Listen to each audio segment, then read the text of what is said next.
Hello, value of nature में आपका स्वागत है।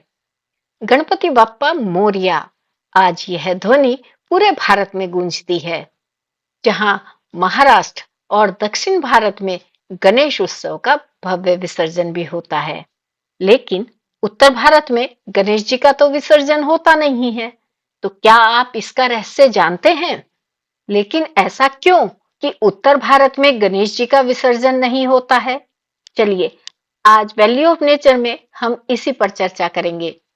उत्तर भारत में गणेश जी को सदैव विद्यमान देवता माना गया है और यही कारण है कि उत्तर भारत में गणेश जी का विसर्जन नहीं होता है। इसके पीछे 3 पौराणिक और रोचक कथाएं हैं। आज हम वैल्यू ऑफ नेचर में आपको उन्हीं के बारे में बताएंगे, तो वीडियो को अंत तक अवश्य देखिए। तो पहली कथा जुड़ी है उनके जन्म से। कहते हैं जहां किसी देवता का जन्म होता है, वहां उनकी उपस्थिति सदा बनी रहती है। माता पार्वती ने हिमालय में गंगा तट पर अपने उपटन से एक बालक को जन्म दिया और वह बालक थे गणेश जी। तब माता पार्वती ने गणेश जी से कहा, तुम मेरे द्वारपाल हो और जब तक मैं स्नान करूं किसी को भी भीतर आने मत देना। उसी समय भगवान शिव वहां पर आ गए और वे भीतर जाना चाहते थे, लेकिन गणेश जी ने उन्हें रोक दिया। कहा, माता का आदेश है, आप अंदर नहीं जा सकते। इस पर शिव जी क्रोधित हो गए और उन्होंने त्रिशूल से उस बालक का सिर काट दिया। जब माता पार्वती बाहर आई तो यह सब देखकर वह बहुत दुखी और क्रोधित हुई। देवताओं ने शिवजी से प्रार्थना की कि माता को शांत करने के लिए आपको बालक को जीवित करना चाहिए। तब शिवजी ने आदेश दिया कि उत्तर दिशा की ओर मुंह करे हुए पहले जो भी जीव मिलेगा, आप उसका सिर लेकर आओ। देवताओं को जो पहला जीव मिला वह हाथी था और उसका सिर लाकर बालक के धड़ से जोड़ दिया गया और बालक को जीवित किया गया। इस पर गणेश जी का पुनर्जन्म हुआ और उन्हें गणपति कहा गया, देवताओं के समूह के अधिपति गणपति। क्या आप जानते हैं यह लीला कहां घटी? यह लीला हिमालय क्षेत्र में घटी। इसलिए उत्तर भारत यानी हिमालय और उसके मैदानी क्षेत्र को गणेश जी का जन्मभूमि और नित्य निवास स्थान माना गया है।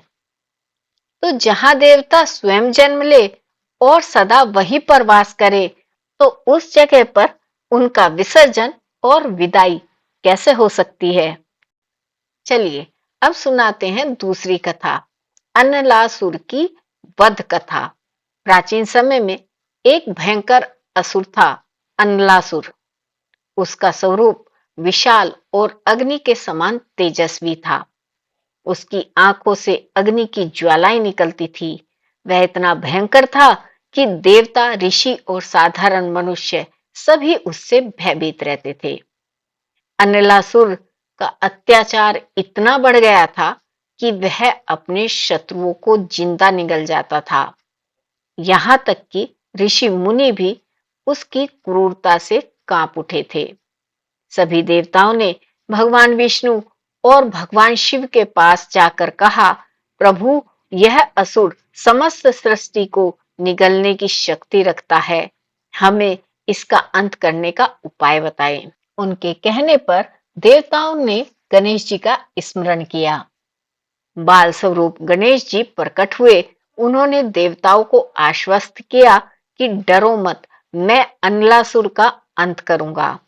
अनलासुर ने जब गणेश जी को देखा तो हंसते हुए बोला, तुम तो छोटे से बालक हो, मेरे सामने क्या करोगे? लेकिन गणेश जी ने अपना विराट रूप धारण किया और अनलासुर को पूरी तरह से निगल लिया। अनलासुर अग्नि से भरा हुआ था। जब गणेश जी ने उसे निगला तो उनका पेट भयंकर अग्नि से जलने लगा। देवता घबरा गए, अब गणेश जी का क्या होगा? ऋषियों ने उन्हें शांति दिलाने के लिए बहुत से उपाय किए। चंद्रमा ने अपनी शीतल किरणों से शांति दी, देवताओं ने गणेश जी को दूर्वा चढ़ाई और ऋषियों ने उन्हें जल और मीठे फल दिए। धीरे धीरे उनका पेट ठंडा हुआ और वे शांत हो गए। अल्नासुर के वध से तीनों लोग भयमुक्त हो गए।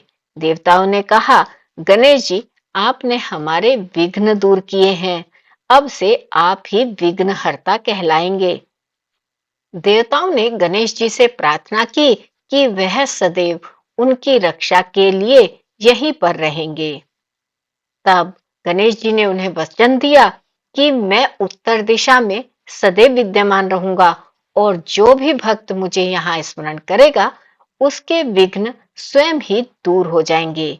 इसलिए उत्तर भारत में माना गया है कि गणेश जी को विदा करने की जरूरत ही नहीं है, वे तो सदा यही विराजमान हैं।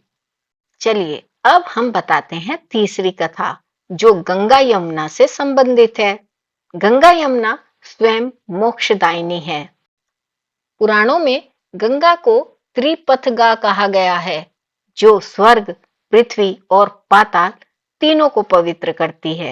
यमुना को भक्तवत्सला और पाप विनाशिनी माना गया है। इसलिए जहां गंगा और यमुना हो वहां तो हर स्नान और हर अर्पण विसर्जन के समान माना जाता है।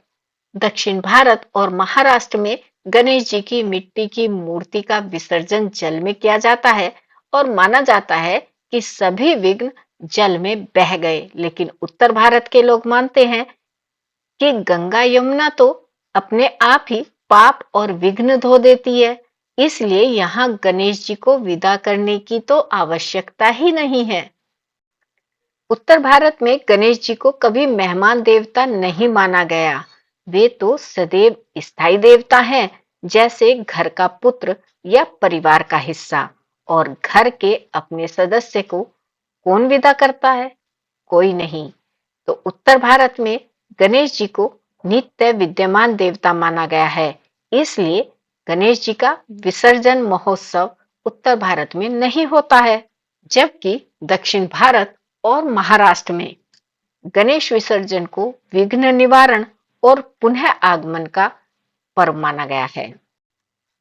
इसलिए उत्तर भारत में गणेश जी को विदा नहीं किया जाता, बल्कि उन्हें सदैव घर का सदस्य मानकर रखा जाता है। गणेश जी केवल मूर्ति नहीं, बल्कि हमारे भीतर की बुद्धि, विवेक और शक्ति का प्रतीक है। और असली विसर्जन तो वह है जब हम अपने भीतर के अहंकार, क्रोध और आलस्य को गंगा यमुना की तरह बहा दें, क्योंकि जहां गंगा यमुना है वहां हर दिन ही विसर्जन है। और सच कहें तो गणेश जी को विसर्जित किया ही नहीं जा सकता, क्योंकि वे सदैव हमारे मन, हमारे घर, हमारी संस्कृति में विराजमान हैं।